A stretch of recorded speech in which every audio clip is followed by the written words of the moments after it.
Big មានអារម្មណ៍ថាអូនស្នេហ៍ថៃមានបានបងនៅចិត្តអារម្មណ៍ហាក់ថៃ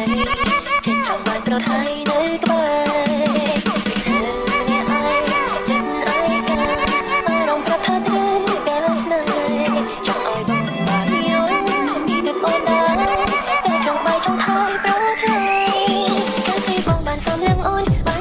រពីអត្តន័យថាចិត្តថ្លៃក៏មានអូនខ្លាំងដែរមែនទេ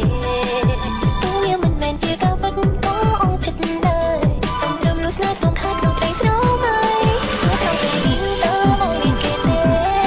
អារម្មណ៍មានទេគិតអូនខ្លាំងតែថ្លៃឲ្យអូនមានលុះស្នេហ៍បងរងរវីរាល់តែថ្ងៃស្រមោស្រមៃម្នាក់ឯងបើសិនជានេះបងជាសង្សារអូននឹងថ្នាក់ថ្នមឲ្យអូនពីចិត្ត